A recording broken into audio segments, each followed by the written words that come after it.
right, so we're diving into some English travel lingo today, stuff you might need at a hotel, Mm-hmm. especially if you're hoping for an upgrade. Oh, yeah. And we've got some cool source material for this. Mm-hmm. A snippet from an English language learning podcast. Yeah, this one's all about a traveler, Anthony Roberts. Oh, okay. And he gets a pretty sweet deal. Okay, so let's set the scene.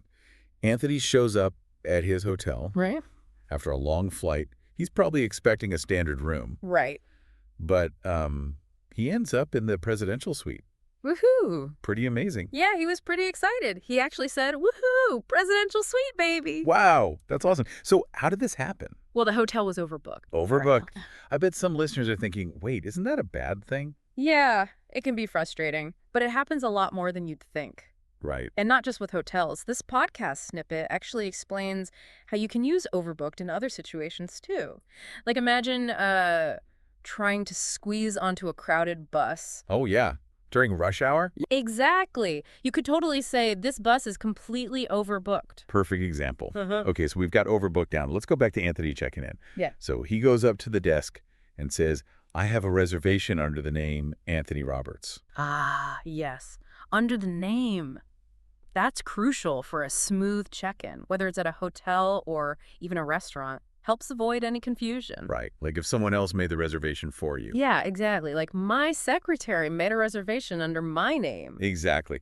Okay, so now we've got overbooked under the name. Oh, and remember how there was a little mix-up with Anthony's reservation? A mix-up. Oh, yeah, that's what led to that amazing upgrade. Right. And mix-up is our third key phrase. It's such a useful word. Absolutely. It's perfect for those times when things get a little muddled. Like there was a mix-up with my order and I got 5 pizzas instead of 1. Uh-huh. That's one mix-up I wouldn't mind. Right. Who would? Yeah. But speaking of happy accidents, let's talk about complimentary upgrade. Those are the words every traveler wants to hear. Oh, for sure. It can totally transform a trip. Imagine, you're at the airport checking in and boom, the agent says, congratulations, you've been selected for a complimentary upgrade to first class. Cue the happy dance. Exactly. That must be how Anthony felt when he got that sweet upgrade. Those unexpected perks are the best. Absolutely. They really add something special to traveling. Now, upgrades aren't always about overbooking, are they? Right. There's often more to it.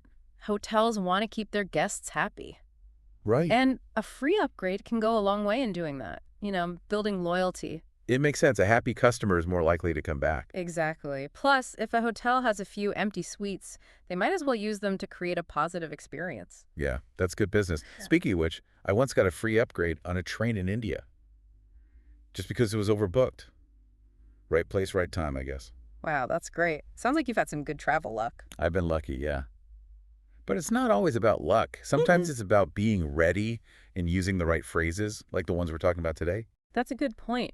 Knowing these phrases makes you sound like a seasoned traveler. You never know. It might even help you get an upgrade. Exactly. Okay, so we've covered overbooked, under the name, mix-up, and complimentary upgrade. Yeah. 4 key phrases for any traveler. But there's a lot more to this world of hotel upgrades.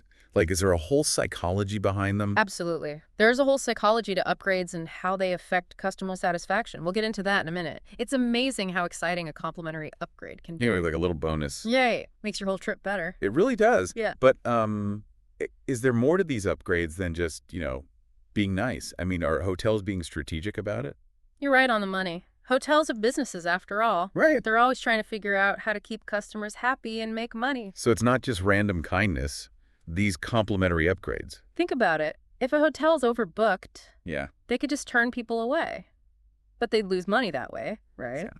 And risk bad reviews. Instead, they can use those empty suites or nicer rooms to give someone a good experience. That makes a lot of sense. Right. They can turn a potentially bad situation into a good one. So they're managing overbooking, making people happy, and getting a good reputation. Exactly. It's a win-win for the hotel and the guest. It really is. Yeah. And it's not just hotels, right? Airlines do it too. All the time. Yeah, they overbook flights. To account for no-shows and things like that. So they make sure every flight's full. Exactly. But sometimes everyone shows up. Oh, that's got to be tricky. Yeah, and that's when those upgrades are really helpful. So it's like a backup plan. Mm. Keeps things running smoothly. Right. And they don't just give upgrades to anyone. Oh, so there's a system. Yeah, they look at things like frequent flyer status. Maybe someone has special needs, or sometimes it really is just luck. Being in the right place at the right time. Exactly. But, beyond all the business stuff, I think there's a psychological thing going on with these upgrades. Oh, absolutely. It's not just about the nicer room or whatever. It's about feeling valued. I totally agree. We all like to feel like we're getting something special. It's like winning something. And that can really create loyalty to a brand. It's like they're saying, hey, we care about you. We want you to have a great time. Exactly. Makes you feel good. But is there an ethical side to this too? That's an interesting question. I mean, is it fair that some people get upgraded while others don't? Yeah, it can feel random sometimes. Right. Even unfair. There's no easy answer, really. I guess it depends on how the airline or hotel decides who gets the upgrade. Exactly. They all have their own policies and reasons. So it's up to each person to decide if they think it's fair. Yeah, it's a tough one. It is. But you know what? Even if we don't know all the answers, there's no denying those upgrades make travel more exciting. Oh, yeah.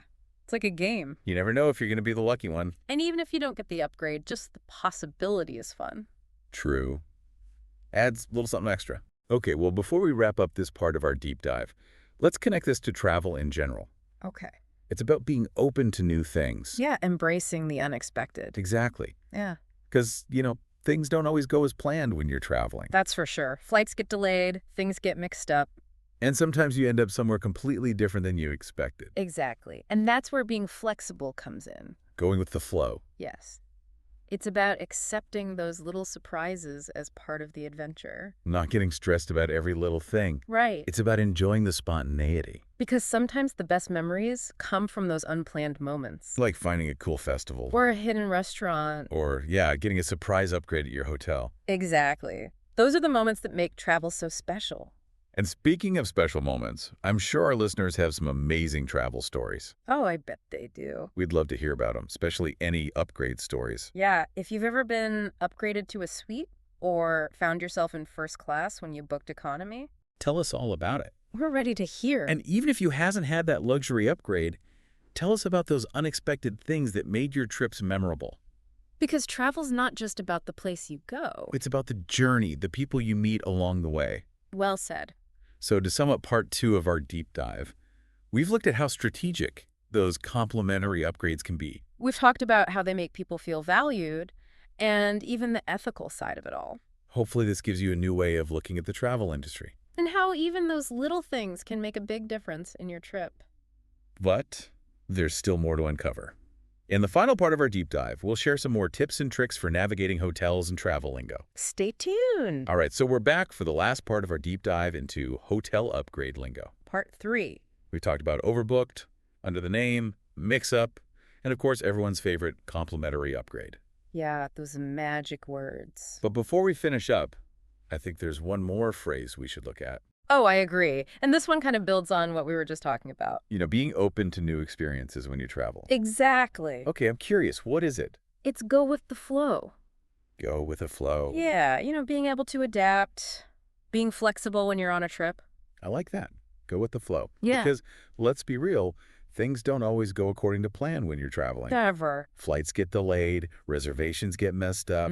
Sometimes you end up in a totally different place than you thought you would. And that's when going with the flow is so important. So instead of getting stressed out, yeah, or trying to control everything. you just accept those unexpected things as part of the adventure. Right.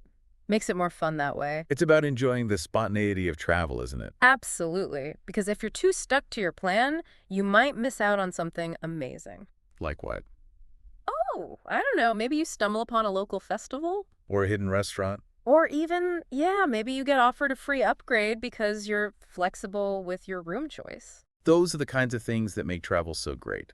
Stepping outside your comfort zone Trying new things. and letting the journey just, happen. Well said. So I think go with the flow is a great takeaway from our deep dive. Definitely. Whether you're hoping for an upgrade or just, dealing with the ups and downs of travel. Being flexible can make a huge difference. Huge. It's about remembering that travel's a journey, not a destination. And sometimes the best parts are the unexpected ones. Exactly. So next time your travel plans go a little sideways, Take a deep breath. remember to go with the flow. See where it takes you. And hey, you never know. That go-with-the-flow attitude might even lead to a complimentary upgrade. It could happen. All right, so there you have it, our deep dive into hotel upgrade lingo. We've gone from overbooked buses to the psychology of upgrades. And we ended up with go with the flow. It's all connected. We hope this has given you some useful phrases, some fun facts about hotels. And some new ways of thinking about travel. So get out there, explore the world, and as always, Happy travels, everyone. until next time. Okay, so today, we're going deep on something that might seem really basic at first, but gets kind of complicated when you really think about it. It's calling in sick. Ah, interesting. Our jumping off point is this English language learning podcast. Okay. But it actually goes way beyond just vocab, you Yeah. know? Yeah. Think about it. Have you ever felt like you had to really, perform being sick Oh, yeah. to be taken seriously? It's funny how this, totally normal thing Right. can become this weird negotiation Totally. with all these, unspoken rules Exactly. about how we talk about being sick. Yeah, and the podcast we're looking at uses these two different scenarios Okay. where this character, Julie, calls her boss to say she's not feeling well. Right. And in both versions, Julie uses the same exact words to describe how she's feeling. Interesting. Headache, sore throat, runny nose, feeling feverish. Okay. But the way she says it is totally different. Gotcha. So I'm curious, when you were listening to those two calls, Yeah. what did you notice? Well, the difference in Julie's tone is, so obvious. Right. And it really affects how her boss, Daniel, reacts, you Yeah. know? So in that first version, Yeah. Julie sounds almost hesitant, like she's trying to convince herself that she's actually sick, Hmm. let alone her boss. And there are lots of pauses and filler words, you know? Eh. And her voice just doesn't sound Yeah. genuinely sick. Right. And Daniel picks up on this right away. Oh, for sure. And you can just hear the skepticism in his voice. Yeah, he's basically saying, come on, are you really that sick? Totally. Without actually saying it. Exactly. But then in the second version, All right. Julie actually sounds sick. Yeah. Her voice is weaker. There's this slight raspiness. Mhm. And she sounds much more direct. Right. She's not trying to oversell it. Yeah. She's just stating a fact. Totally. And Daniel's response is completely different. Yeah. He's instantly concerned and understanding. It's amazing how much nonverbal communication matters. Right. Even on the phone. Right. Like your tone of voice, Yeah. pacing, even the way you breathe. Hmm. All of that says a lot about how you're really feeling. It's almost like an acting performance. Totally. Makes you wonder how much of that is like a conscious choice versus just how our bodies react when we're sick. That's a really good question. Yeah. I think it's probably a mix of both. Right. I mean, there are definitely cultural norms and expectations Yeah. around how you're supposed to sound when you're not feeling well. Hmm. But then there's also the physical changes that happen. Yeah, for sure. Like when you're sick, your voice might change. You might breathe differently. Yeah. You might not be able to think as clearly. So it's harder to explain how you feel. Yeah. So let's break down some of the language they use in these calls. Okay. Because even the words are interesting, like Julie says. I think I'm coming down with the flu. Yeah, what about that? What do you think about that phrase?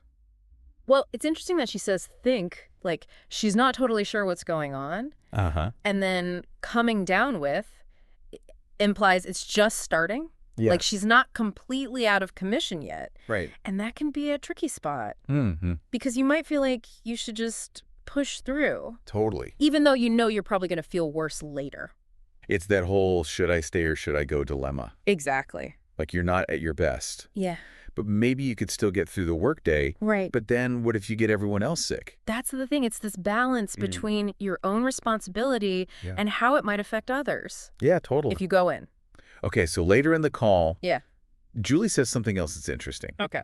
She says, I was hoping to take the day off to recover. Right. Why do you think she phrases it that way? Instead of just saying, I can't come in today. Well, it's definitely more polite. Right. It's like she's acknowledging her boss is in charge and making it a request, not a demand. Yeah, but do you think there's more to it than that? I think so. Okay. It's almost like she's expecting him to say no, Mm. and she's trying to get ahead of that by Right. saying she wants to recover. Uh, She's saying that taking the day off is actually strategic, yeah. so she can get better faster and be more productive. It's like she's saying, this isn't me being lazy. Right. This is me investing in my ability to work later. Exactly. She's framing it as proactive, Right. not just giving in to being sick. So speaking of cultural differences, Okay. the podcast mentions this anecdote about calling in sick in Egypt. Oh, right. Apparently, it's almost taboo to call in sick yourself. Huh. Someone else has to make the call for you. Wow. That's so different. Yeah, it sounds weird to us, but it shows how much culture affects even something like calling in sick. Absolutely. Like, the podcast explains that in Egypt, Yeah. there's this belief that if you're well enough to make a phone call, Uh-huh. you're well enough to go to work. Wow. That's a completely different mindset. Right. I wonder what historical or societal factors led to that. Yeah. It's fascinating. Makes you think about what's normal or Hmm. acceptable, you know? Totally. And it makes you think about the downsides of that approach, too. Right. Like, what if you're really sick, Yeah. but you don't have anyone to call for you? Or what if you feel pressured to go in, Exactly. even though you're contagious? It's really important to think about those different perspectives. Absolutely. It's not about saying one way is right or wrong. Right. It's more about understanding that there are all these different ways Yeah. to deal with being sick and how it affects work. That's a great point. Yeah, It really highlights the complexity of it all. definitely. Makes you wonder, like, with work changing so much, Yeah. how calling in sick might change too. Right. We're seeing more remote work and flexible schedules these days. Uh-huh. I wonder if that will affect those cultural norms we were just talking about. It's interesting because working from home already makes things kind of blurry. Right. Like, if you're already home, are you really calling in sick? Exactly. Or are you just, like, shifting your work hours Yeah. because you don't feel great? Definitely blurs the lines. It does. And it brings up a whole new set of questions. Right. Like, do we need new words for this? Mm-hmm. Should we be separating a traditional sick day Well, from just adjusting your schedule Totally. when you're working remotely? It feels like we're still figuring out the etiquette. Yeah. I've definitely felt that uncertainty myself. Okay. Like, say I'm working from home Mm-hmm. and I wake up with a terrible migraine. Right. Do I have to, like, formally call in sick, Mm. even though I'm technically still online? Right. Or can I just, like, quietly work on emails from the couch, Yeah. hoping no one notices I'm not at my best? I think it's safe to say that the whole calling in sick thing Right. might need an update Totally. to this new way of working. Yeah. And it's not just the words we use, it's also the expectations, you know? Yeah, for sure. Will bosses be more understanding Hmm. if they see you're online and answering messages? Yeah. Even if you're not feeling 100%? Right. Or will it make people feel like they always have to be on? Right. Like, there's this risk that being more visible Yeah. could actually make us have to prove we're sick, Totally. even when we're working remotely. Mm. Imagine having to send your boss a picture of your thermometer Oh my gosh. to prove you have a fever. That's a bit much. It sounds kind of dystopian, It does. but in some ways, this kind of digital proof Yeah. is already happening. Right. Like, think about telemedicine or having to give a doctor's note, Right. even for being out for a short time. It shows this tension between flexibility and being watched. Totally. Technology lets us work from anywhere, Right. but it also makes it harder to disconnect. Exactly. So how do we even define sick enough anymore? Right. Especially if we're not going into an office. Do the same rules still apply? Maybe the focus should shift Okay. away from just physical symptoms Hmm. and more towards, like, our ability to focus and be productive. Yeah. Like, if you can't concentrate because of a migraine, Right. does it really matter if you're at your desk or on your couch? You're right. The work might suffer either way. Exactly. That's a great point. And maybe this shift in focus could be a good thing. Hmm.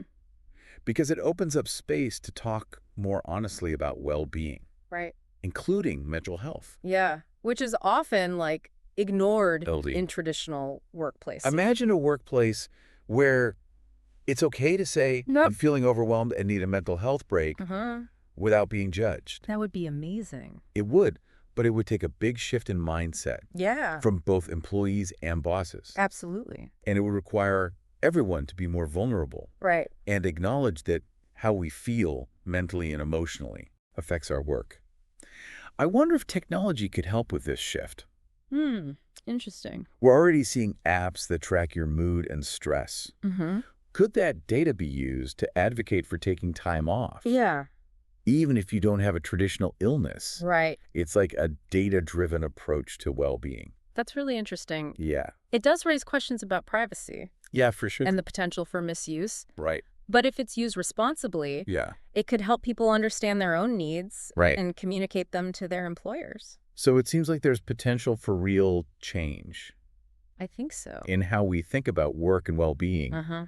but it's going to take open communication Yeah. and changes from both sides. It's important to remember that these changes aren't happening in isolation. Right. There are bigger societal shifts happening at the same time, Yeah. like more awareness of mental health Right. and a push for better work-life balance. Totally. These things are all connected, and they'll shape how the future of work unfolds. It makes you wonder what role technology will play in all this. Yeah, for sure.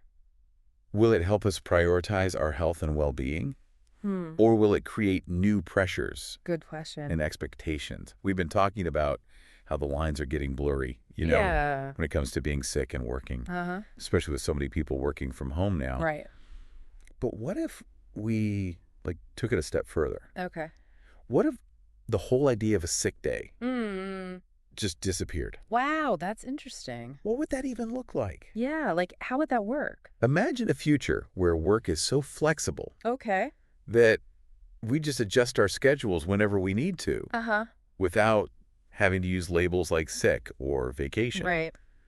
So if you're not feeling well, Yeah. maybe you shift your hours around, take a longer break, Okay. or delegate some tasks. I see. And if you need to deal with something personal, Uh-huh. you just adjust your schedule. It would require a huge shift Yeah, in how we think about work and time. totally. We'd have to move away from this rigid structure of set hours and days and embrace something more fluid, Yeah, where work just fits into our lives more naturally. exactly. It wouldn't be about squeezing our lives Right. into these preset work slots. Uh, It would be about designing our work mm, around the natural rhythms of our lives. I like that. Like you might take a break in the afternoon to go for a walk Yeah. if you're feeling stressed. Right. Or work late one evening Uh-huh. when you're feeling super energized and focused. It would be about matching our work schedules Right. to our energy level Exactly. and what we need at that moment. But wouldn't that make it harder to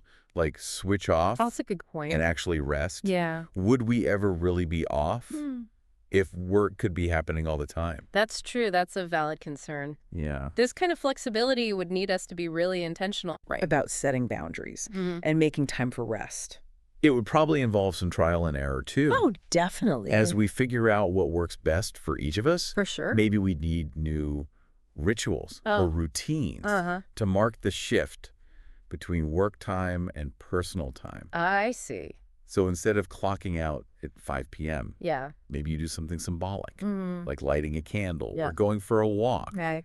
to show yourself and others Yeah. that you're switching gears. I love that idea. Yeah. It's about creating those boundaries, Yeah. even when work and life aren't physically separate. And this kind of future would also require a big change in Yeah. workplace culture. Totally. Managers would have to trust their employees Mm. to manage their own time Right. and focus on results Mm. instead of just hours worked. We'd have to move away from presenteeism Yeah. and toward a more results-oriented approach where well-being is just as important as productivity. It would take a lot of self-awareness too. Absolutely.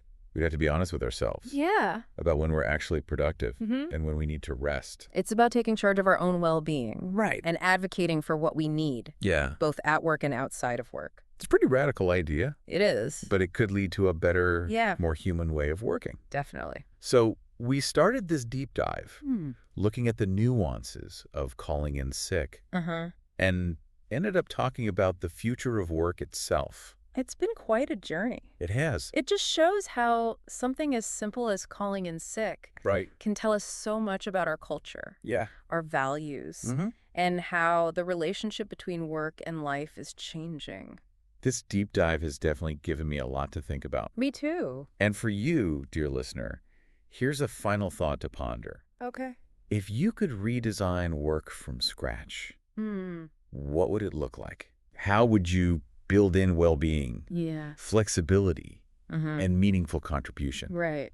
It's a big question, It is. but one worth thinking about Absolutely. as we shape the future of work. One deep dive at a time. Exactly.